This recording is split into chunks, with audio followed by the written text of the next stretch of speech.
mga idol, mga vlogger dyan. Ito ngayon, ipakita ko naman sa inyo kung paano tayo makagata sa kumayod ng niyog. Nagamit lamang po yung kawayan.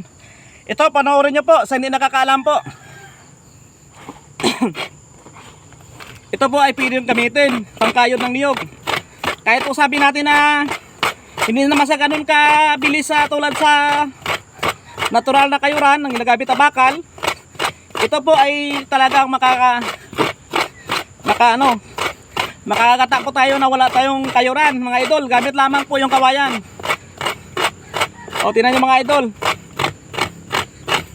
Diba, ganun lang kasimple mga idol. Lahat ng bagay po ay mga idol, mga ka-vlog dyan ay may paraan. Sa atin na lang po kung paano natin gagawin yun. Dapat mapagtuklas tayo sa mga bagay-bagay. Huwag tayo puro asa po sa sanayan natin ngayon. Hindi natin masabi po. Mas marami po, mas maganda po pag marami tayong nalalaman. Yung ito ay napaka-basic. Hindi po tayo sabi na mahirapan. Ito, dami naman kawayan kahit saan. O kahit kahoy po, bastang kahoy na gamitin po natin na may tigas sa kahoy. Huwag naman po yung papaya. Yung mga ipil siguro pwede, basta bibuko siya. O ito mga idol, o. Nakapagkayod pa ako ng nakapagkayod ako ng niyog sa magitan lamang ng biniyak po na kawayan. Ganito lang po ka-easy mga idol. Yun, o. Ang iba dyan, lalo na pag November 1, di ba? Nag-celebrate po tayo ng Undas o araw na po ng mga patay. Kadalasan sa ating mga Pilipino ay nahilig magluto ng mga binataan, yung mga malagkit, suman, biko, gamit po yung niyog. Ngayon, kung wala tayong kudkuran sa bahay natin, hintayin pa natin matapos ang kapitbahay natin, saka po tayo mag-umpisa magata. So, kung marunong tayo mga idol, maparaan po tayo, kailangan maghiram ng kudkuran sa kapitbahay para lang makakain po tayo ng mga niyog. Ito hindi naman sa ganun kabilis sa bro, at least makakata po tayo. Tulad ngayon, kaya sabihin nila nasa bundok po tayo, maitak lang po tayo. Ay ako po, kaya ko magluto nito sa pamamagitan lang lamang po na maitak lang ako. Kahit ng sabaw ng niyog, pwede ko isabaw dito, saka igata dito. Pwede naman hindi muna na ito lagyan ng tubig po 100% kasi tinatawag na coconut milk. May ka lang, ito, may asin-bitsin ka lang mga idol. Kaya ko magluto sa bundok na wala akong dalang kaldero mga idol. May asin lang ako at saka bitsin. Halimbawa, magpunta ka ng bundok, wala kayong kaldero. Saka dito lang mga idol, sa pamamagitan lang ng kawayan. Pwede po ako magluto dito ng gatang gabi. Ito mga idol. Yan. Ang gawin po natin mga idol, bilugin na natin yan yung gabi. Saka ilagay diyan. Saka yung gata ilagay na. Kung may sibuyas po tayong dala, lagay ng sibuyas, luya, saka yung tanglad. Isabay na po natin lagay diyan, saka bugos yung gata mga idol. Gatungan natin. Lagyan natin bitsin. Kung may talagay itong bitsin, kung wala, edi wala. Asin lang. May bawang, di may bawang. Halo lang natin dyan lahat ang rekado. Saka ilagay natin yung gata. Gatungan natin gata. Itakpan lang natin dito mga idol. Ito kasi, kaya dapat ang pagsikyap, pagtanggal mo ng takip, ganun siya para, iba kasi nakita ko yan sa iba sa akin, iba. Sikyap lang. Wala nang duro, arte-arte pa. Kasi, pang samantala lang nga, sabi ko, discarding mabuhay ka lang sa bundok mga idol. Ito lang, takip siya. Ibalik mo lang siya, nakatakip na siya. Tulad na idol. Kaya paano siya, pag niluto mo siya, nakatakip siya ng maigi. Yan, ganun mga idol. Hindi siya sumisingaw. Pag malapit maluto, sisingaw siya antes malapit na maluto.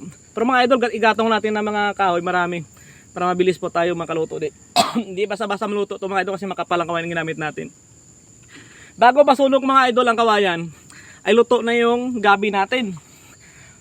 Kakuha tayo ulit ng kawayan. Magsaing tayo sa kawayan. Walang problema mga idol, sabi na hindi tayo makakain sa bundok ng bigas. Kung may bigas lang tayo, kanin, makakaluto pa tayo na walang kaldero. Eh, ang sabi naman, ang problema naman mga idol, pag wala namang bigas. Yun lang. Eh, hindi naman. Saging, tiba ka ng saging. Gusto mo, iyawin lang o lutuin mo rin ditong saging na may gata. Pwede rin mga idol. Maraming paraan. Gamit lamang po yung itak. Ito sa Boy Scout mga idol.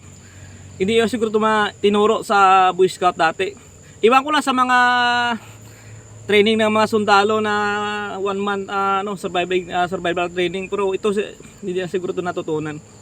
Kung mga idol, yung mga sir dyan, mga sundalo dyan, komenta lang po kung talagang na ito mga idol, mga sir, magamit ko ito, hindi naturo ko. Yan. Mga idol, napaka-easy. Ito na mga idol, nakagata. Pwede ko na yan pigaan. Dito ko na ilagay ang piniga. Gata na tayo. Aluto na po tayo. Kukuha lang tayo ng kahoy.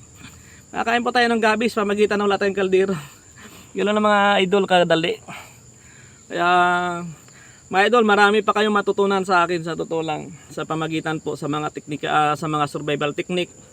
Napaka-easy po gawin. Pero ay napaka-usable ba mga gamit mo talaga mga idol. Kahit hindi na yung tayo sa bahay natin, pwede ito magamit.